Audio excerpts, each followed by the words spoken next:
because any attempt to do an apology tour is not going to be believed by a lot of people, and myself included. I don't believe him at all. This whole business of I went and got treatment, I went and got help, and I'm fine now.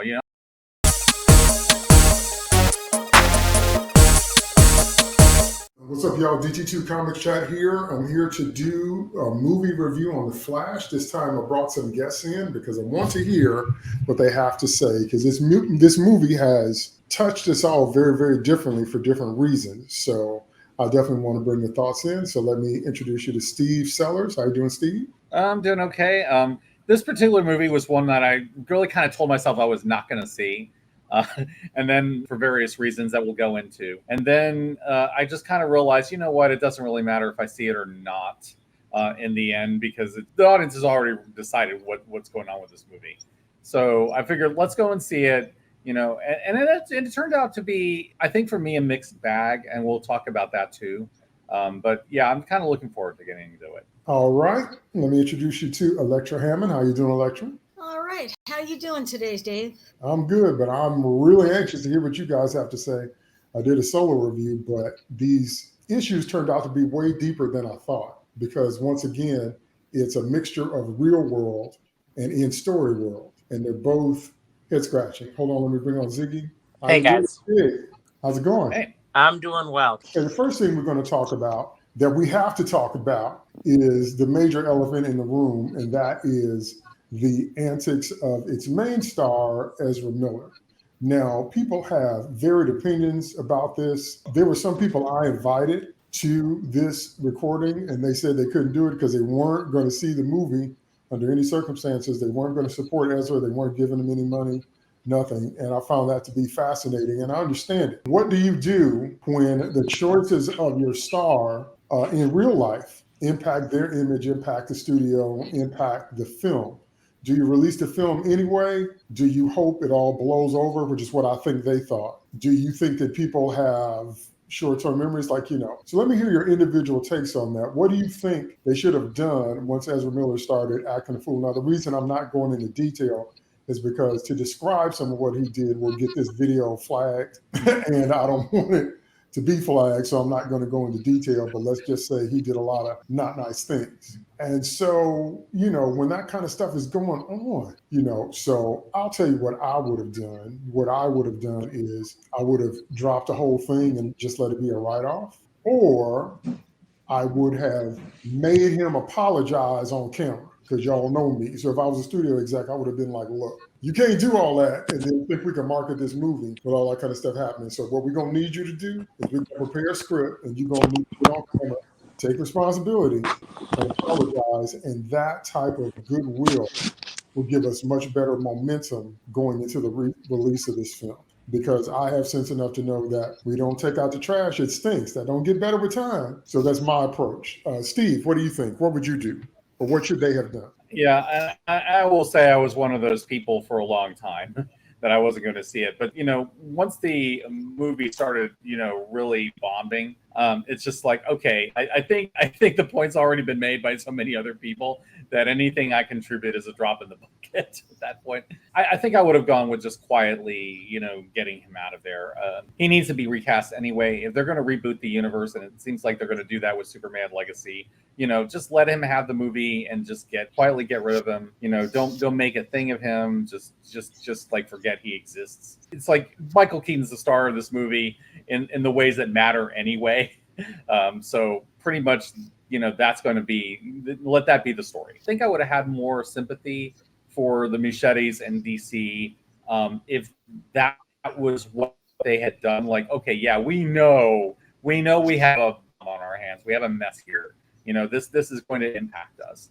The film's already been made. We've got to put it out there. But I think the thing that bothers me is the way that in practice that the Muschiettes seem to be doubling down on Ezra Miller, pushing back against all the criticism and like acting like what he did didn't matter. That is where I start blaming them. That I have a problem with. It's just like, you can't defend the stuff that he did. You just can't. So at this point, I would just say, okay, we're kind of stuck in this situation. Let's just get it out there. Just deal with, what comes. And then, we don't have to worry about it since it's a brand new continuity anyway. We can recast with no problems and just let that go. That seems to be the easiest way, because any attempt to do an apology tour is not going to be believed by a lot of people, and myself included. I don't believe him at all. This whole business of, I went and got treatment, I went and got help, and I'm fine now. I'm getting help. BS. This is a rehabilitation by the studio to make him look better, so that the movie doesn't completely lose all of its money, and they failed at doing that. So it's a disaster, and he's a large part of the reason why, because he's not even that good of a Barry Allen. This is not a Jonathan Majors situation where you have somebody who is a demonstrably good actor, somebody that is very popular in the role and who is very good at it. This guy never was Barry Allen in my eyes, like never. Especially when you compare him with like Grant Gustin or John Wesley Shipp, it's not even close. So I'm sort of left here thinking, why are you doubling down on this? Well, since you brought that up, before I throw it to Electra, my standard is always, it ought to be the same rules for everybody.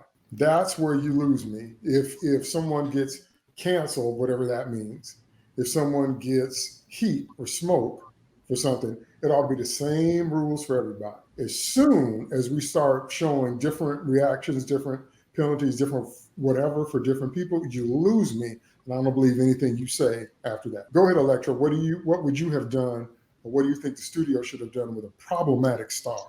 Well, he's a kid first.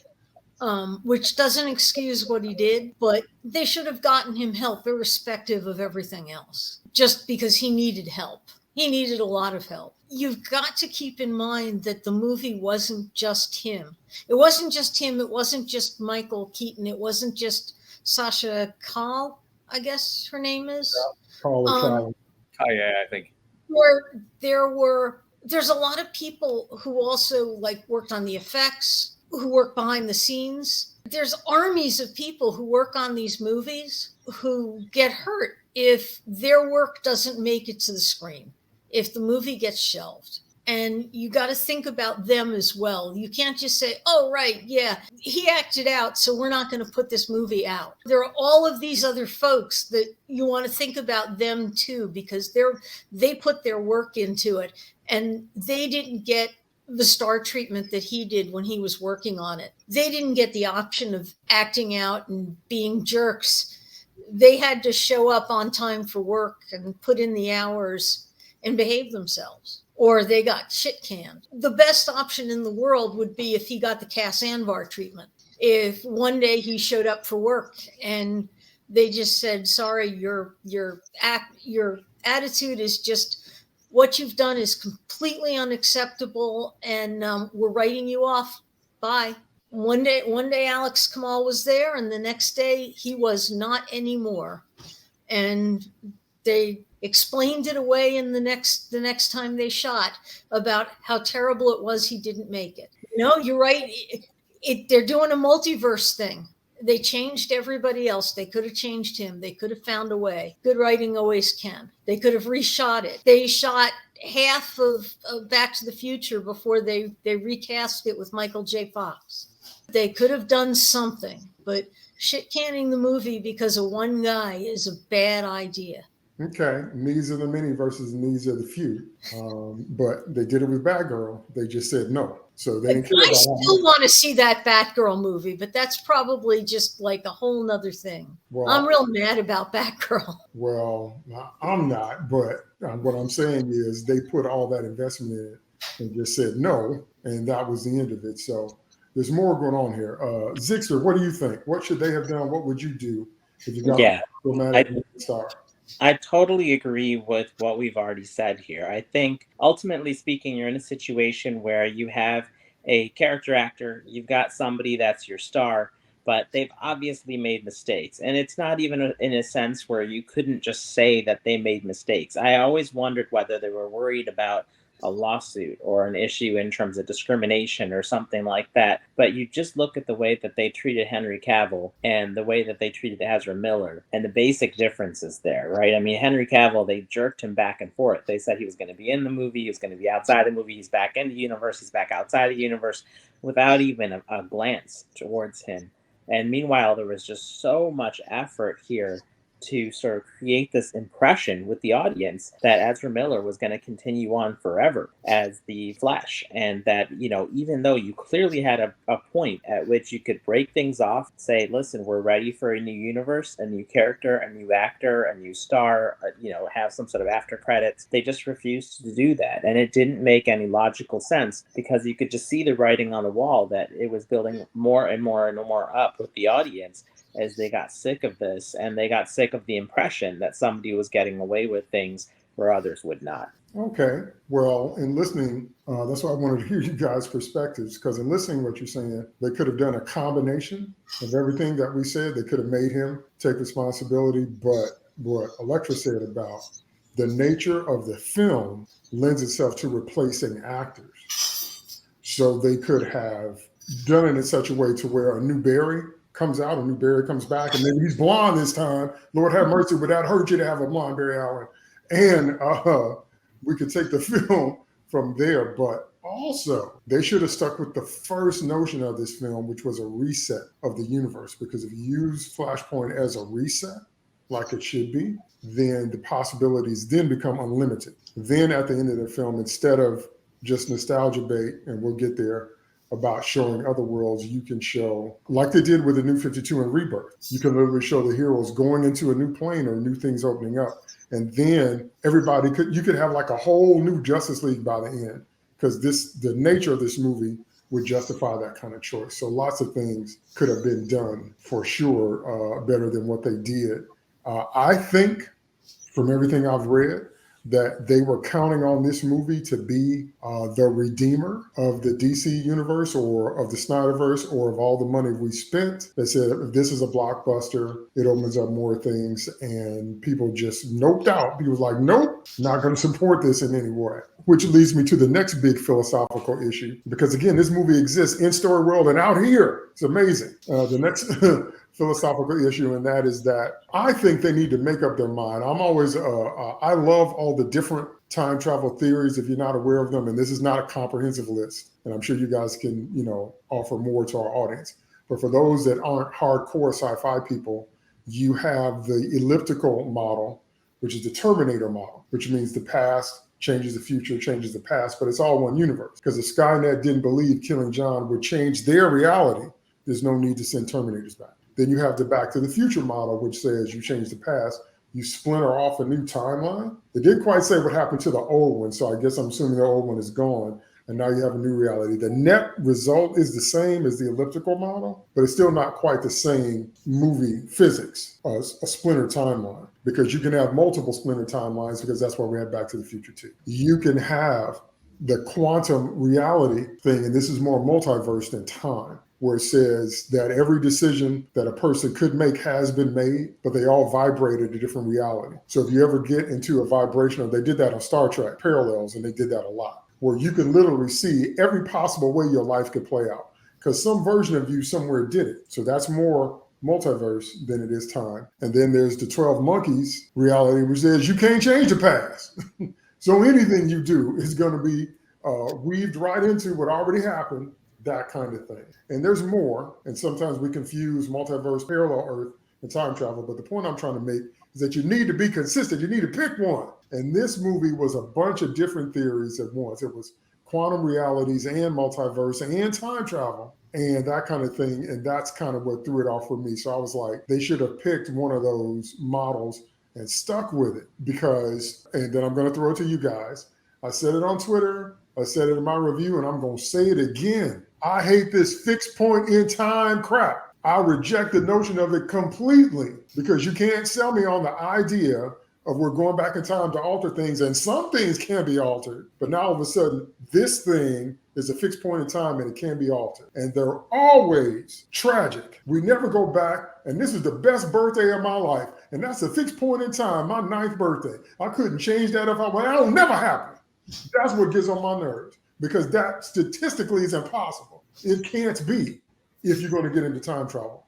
And so the Reverse Flash, Thawne, went back in time and altered the original timeline to kill Nora. That was not originally what happened. And then Barry, to go back and save his mom, time traveled so poorly until he shattered reality in its wake. But the inciting event was not a part of the original timeline. Nora was alive, happy, lived to see many years, and a part of Barry's life, just like Martha Kent.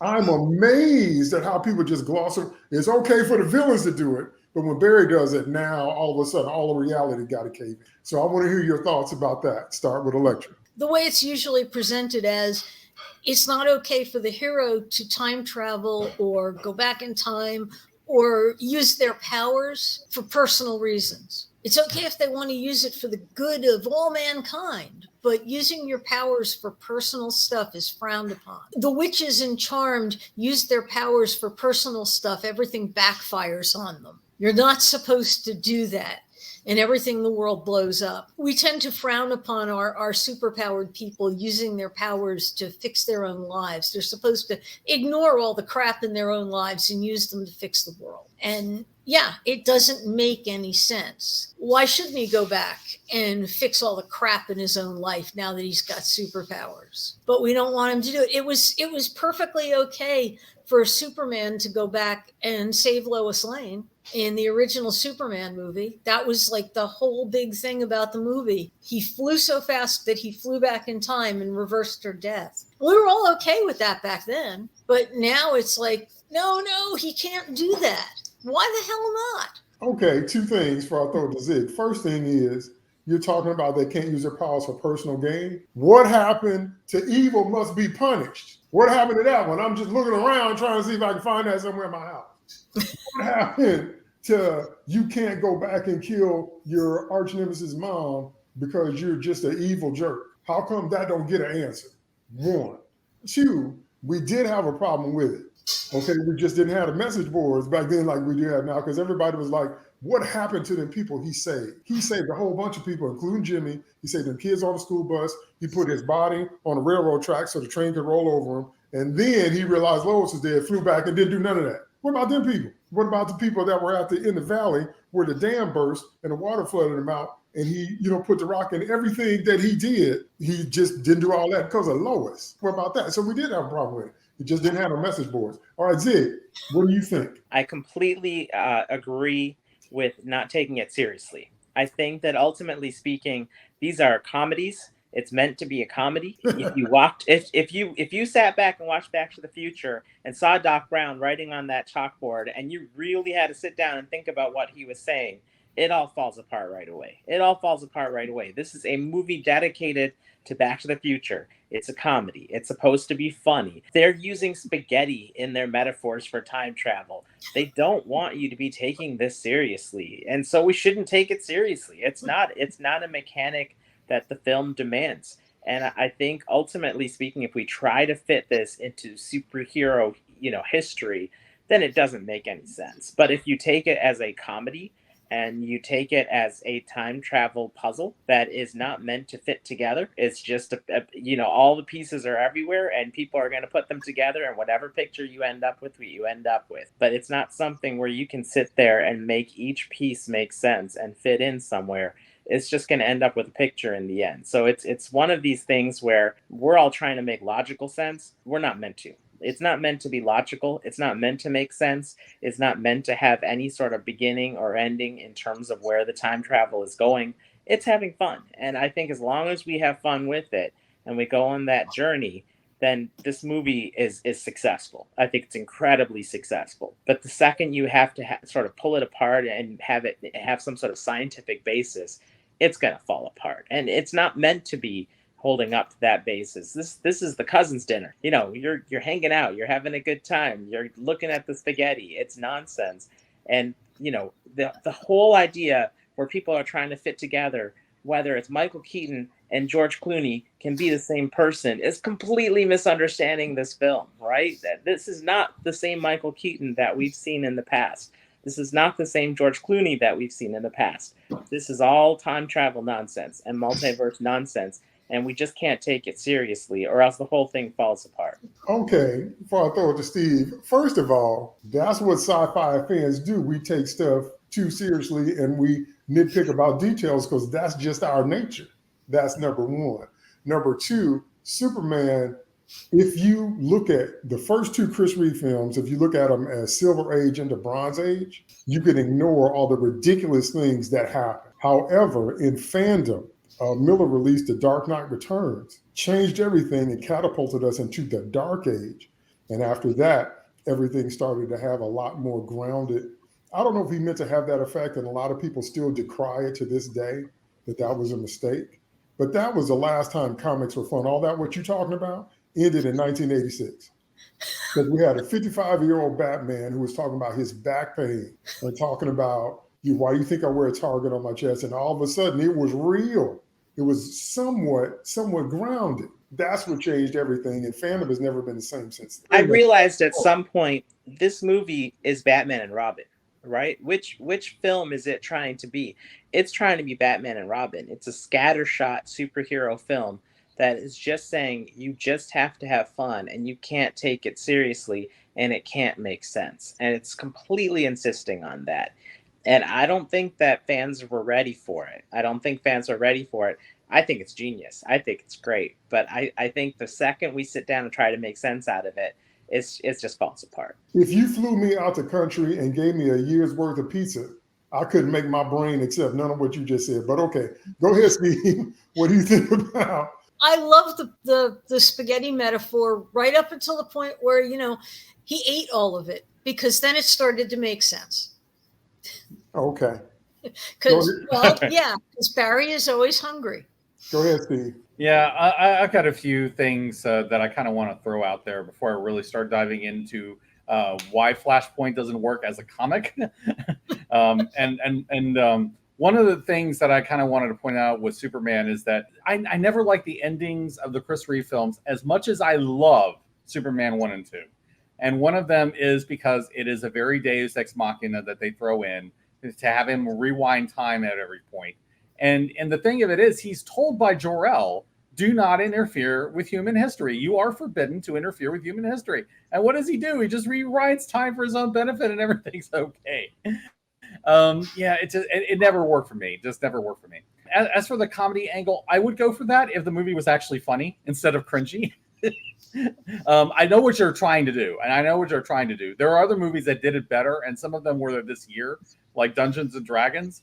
There are a number of times in that movie where they clearly are intending to be funny, and they break the lore in several respects. But you can get away with that because it actually is legitimately funny and it works.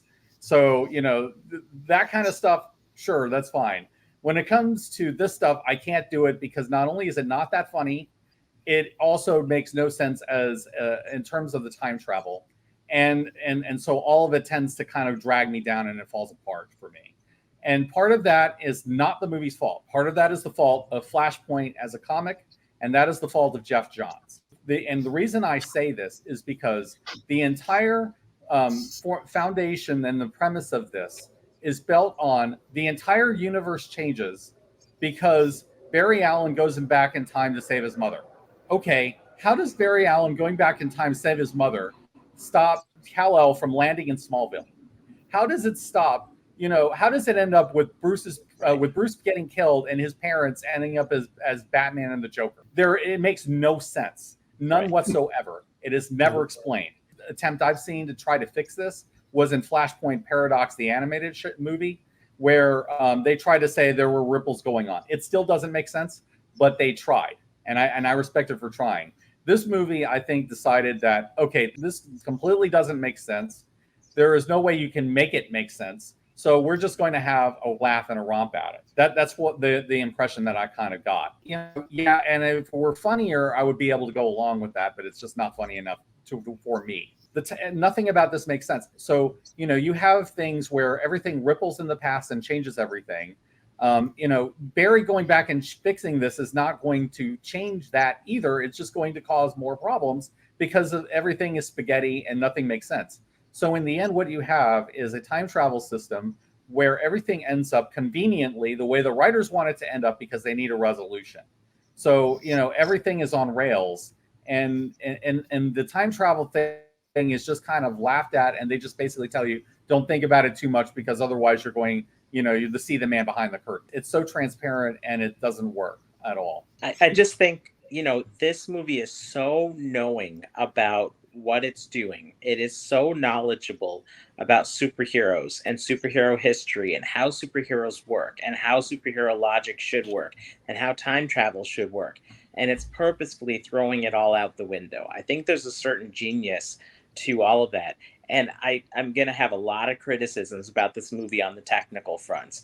But to say it's not funny, I just thought the entire movie was hilarious. I thought every single moment was hilarious. And they're trying to be funny about time travel. And moving the soup cans, moving the tomatoes from one spot to the other is what makes all the difference in time travel. That's ridiculous. That's absolutely ridiculous. The whole notion that I think we just have very different senses of humor, and that's fine. Okay. Yeah, I think all right, nobody I gets got it. candy while they Humor watch is movies hard, anymore. yes. All right, I got to throw some stuff in here, though, even though I hear what you're saying. That's why I'm glad we're hearing all these perspectives. Zig, the reason I don't agree with you is because today's audience are more sophisticated. If they were going to try to pull this off at an earlier point in time, maybe. Oh, I totally agree. This is not the right movie for today's audience. I could not agree more. I think that today's audience expects way more out of their theater experience than just, a light comedy. And you don't see light comedies doing very, very well, right? I mean, that's not something that we go to the movies to watch anymore. I think that we're sort of, if this was like Peacemaker,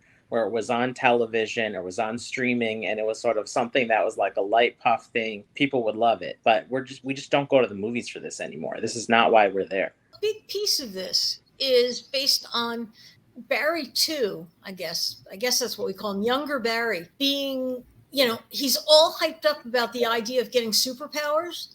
And yet he won't listen to older Barry about, you need to be in this place at this time in order to get them. I want them, but I'd rather go on a date. And that conceit makes no sense.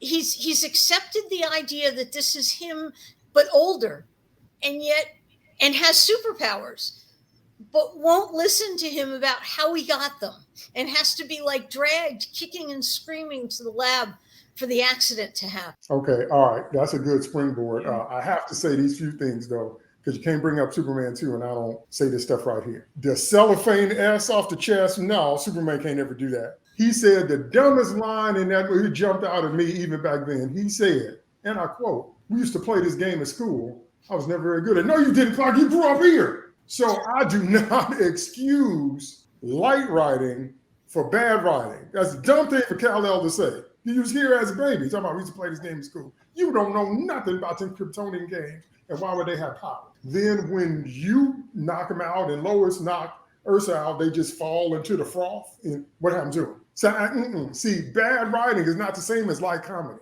Those are not synonymous. Okay? So what I have to say, and I did the same thing when I was watching Endgame. When Hulk was talking about time travel doesn't work that way, I was like, no, you're wrong. Y'all lost me. So the thing about, because we're going to talk about everything y'all just talked about, we're going to talk about humor, we're going to talk about the two Barrys. The first thing about the two Barrys is that they wrote so-called 18-year-old Barry like he was 12. Everybody's more mature than I was 18, and then he had that dorky laugh, and then just didn't know. And then it was just awful. It was cringy. And also, every possible quantum physics, inverse reality, upside down, multiverse, thread a needle, save your mama from death, eat some sausage and pepperoni rule should say you can't interact with yourself, can't talk to yourself, can't touch yourself, can't do anything like that. And then now you're giving yourself guidance. You are causing the very thing you are preaching against. Okay. And so that's usually in your own reality, not in a different reality.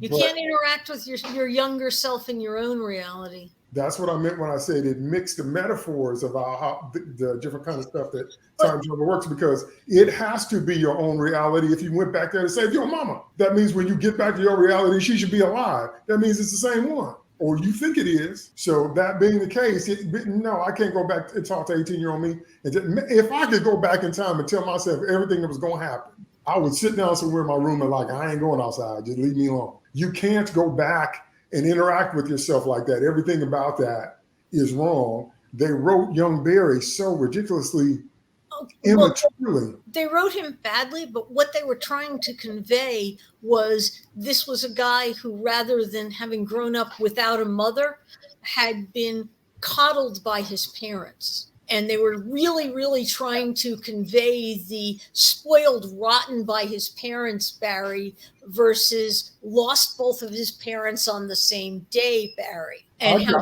different that was. I got that, but you still wouldn't be that They immature didn't do it well. coming out of high school. That was This, what this they is were another of my trying to problems with convey. Flashpoint, but I'll get into that.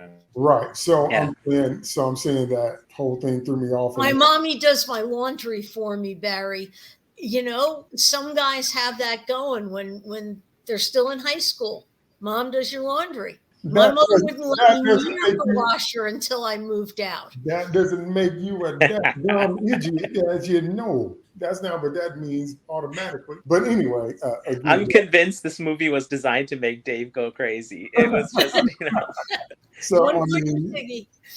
so I think that the idea that Barry isn't acting like Barry Allen is fair.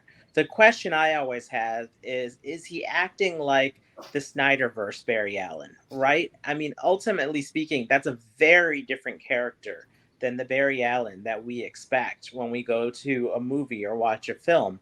But we need to have that thorough line of what was he like in the other, films and where we've already seen him. When we watch Snyder's Justice League, what's his personality like? Who is the Barry Allen we're talking about? And when you create a divergent timeline with that character, and that character becomes more extreme and more infantile, what does that look like? And I think this is what it looks like. And I don't think that fans liked it. I don't think fans want this version of Barry Allen. I don't know if they ever wanted this version of Barry Allen.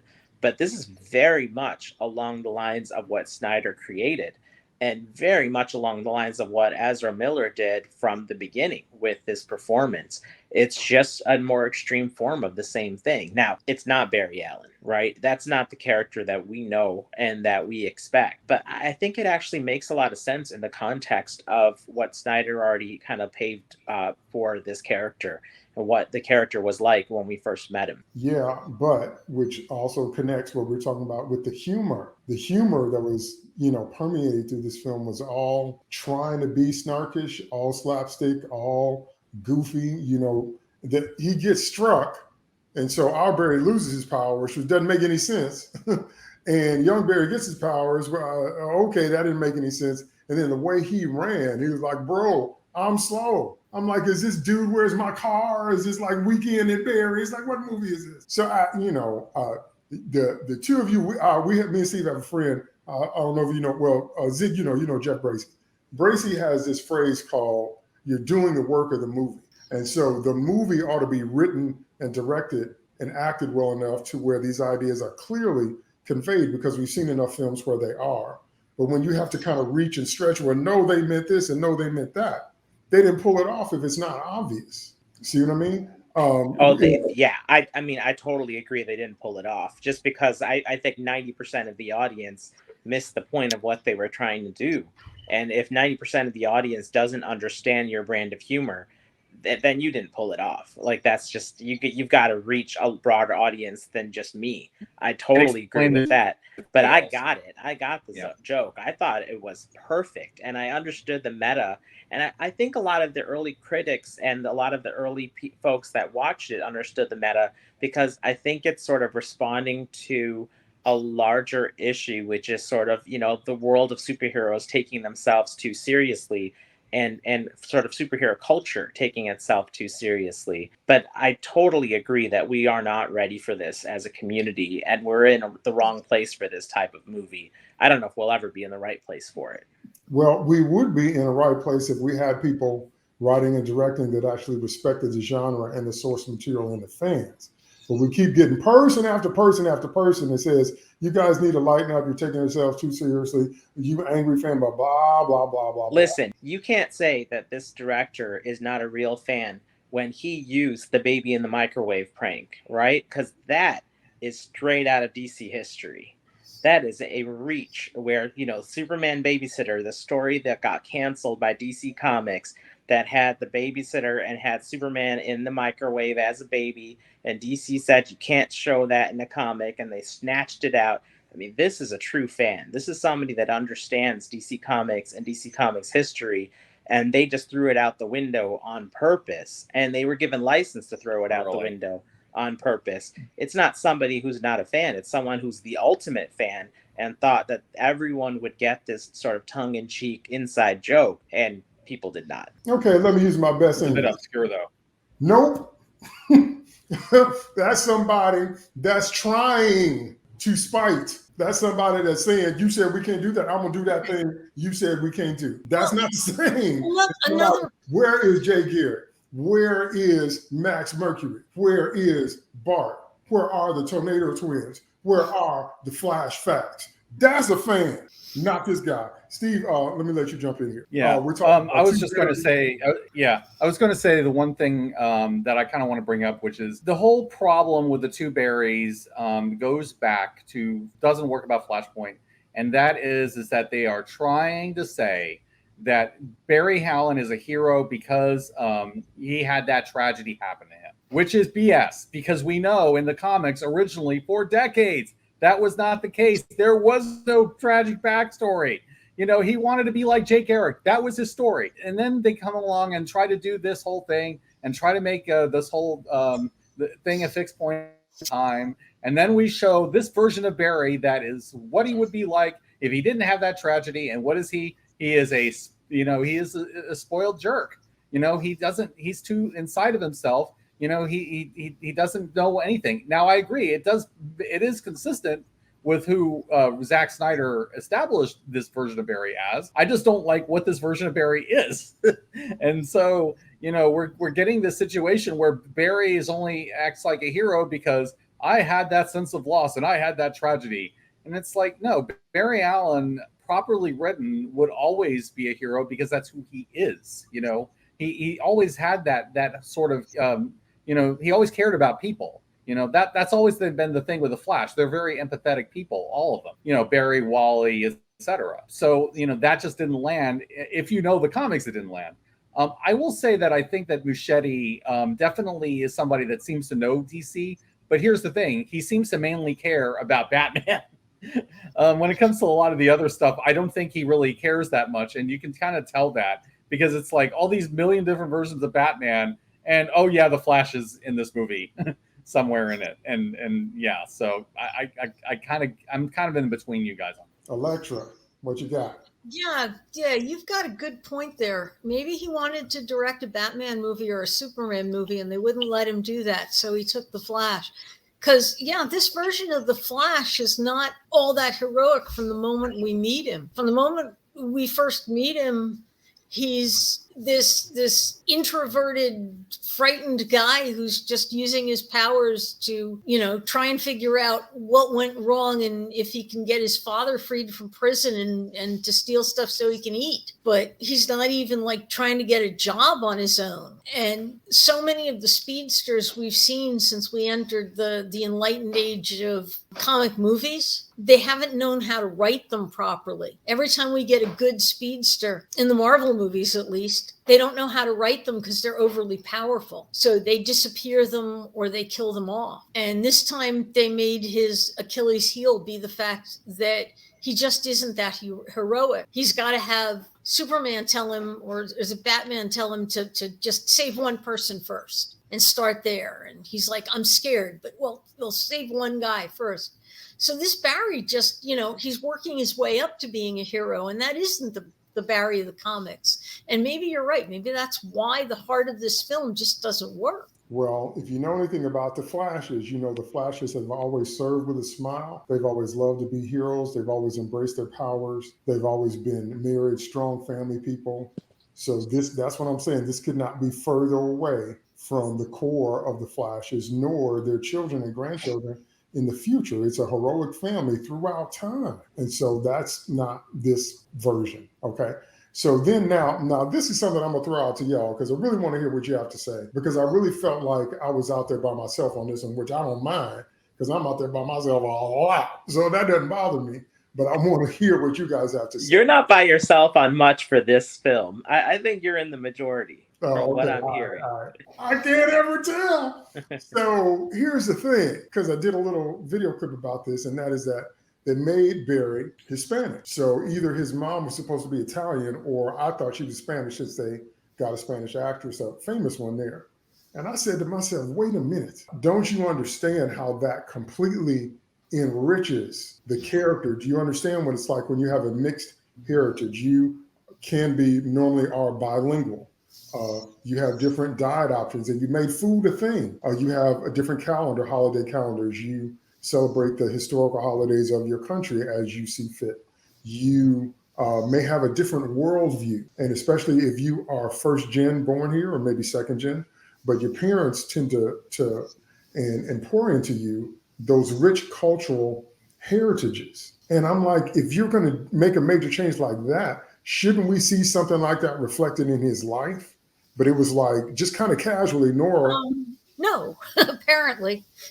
Yeah, right. And I was just like, wait a minute, that's such a major change. It's such a major thing. And, there's this whole other thing about how they don't even honor the actual ethnicity of the characters from the jump, because Dick Grayson is Roma. Wanda Maximoff is Roma. Okay. And then, so we're not going to go there because that's a whole nother video. But I'm saying with this kind of change, I was like, well, you made his mother Spanish. So doesn't that show up in his life? Doesn't that fundamentally change him? Doesn't that give him more cultural references and heritage and things like that to draw from? And it's just like, nope, we're just going to make her Spanish and then have the same story. And that just really, I don't know, that was a head scratcher for me. So what do you guys think about that? Start with Electra. It sure should change some stuff, but apparently they didn't see fit to add that into an almost 3-hour movie. But I mean, there's hope on the horizon. Blue Beetle hopefully will have that stuff in it. The trailers look very hopeful. Okay, Steve, what do you think? Yeah, I can speak with this with some authority because I am mixed and I am part Spanish, in fact. So yeah, it would. And I think just in the basic things that would be affecting him, and it doesn't in this movie. Oh, I'm going to go and make spaghetti and I'm going to get these cans of tomato. I'm like, if you're from a Spanish family, why are you not talking about making like dishes from your country? Like my mother actually did. I mean, and I'm not saying like all Hispanic mothers are the same, but I'm just saying that that would give an air of authenticity that wasn't there. And it just seemed like they just threw that fact out there and they did nothing with it. And it's like, with me, like sometimes you will catch, like I might throw in a Spanish word or two here and there. I know like enough to kind of get by, basically. Sometimes the accent kind of comes in and out, not very often, but sometimes if you really listen, it's there. There's none of that with Barry. And I just kind of feel like, okay, you have this really interesting thing that could add to his character, and yet there's just nothing done with it. You never get the sense, she doesn't even seem to speak Spanish to him, which is like, okay, if she's a native Spanish speaker, I would be saying, okay, hijo, or just little words like that. What I think would have flavored it in a way that it feels a little bit more believable. I don't know whether this was something that was just the actress, they cast this particular actress, and then they kind of decided that. I don't know whether it was something where they like, okay, I'm going to write Barry like, he's one thing in an earlier draft of the script, and then we just decided like we're just going to go and change this little detail, and it's just the Frankensteining of it, but it just doesn't feel in any way like the experience that I know, coming from somebody of that kind of background. Exactly. Zig, what do you think? Yeah, I totally agree. Don't add something to the story unless it's going to matter to the story. And, more than anything, it's just about storytelling. If you have a piece of the story that clearly stands out as a detail, and then you never have it mean anything, follow up on anything, have any sort of ramifications at all, why not just cast a Hispanic actress, have her be Hispanic, but not necessarily lean into it so hard? Ultimately speaking, it really was a massive, massive change in the mythos. And it should mean something if you're changing the mythos that way. And I have absolutely no problem with making changes. It's the multiverse. That's what you do. And at the same time, it was so emphasized, and yet it just didn't have any sort of ramifications or meaning for the character himself. Well, I like what Steve says. Steve says his phrase is, how far can you bend a character from its roots and still be that same character? How much can you make Luke Skywalker be Jake Skywalker and it still be Luke? And, and that's what I felt like here. The sheep of Theseus problem, as I call it. The what now? the ship of Theseus. You know, once you replace every single board of it, isn't the Theseus anymore? It's not. That's right. And so that just kind of stood out to me.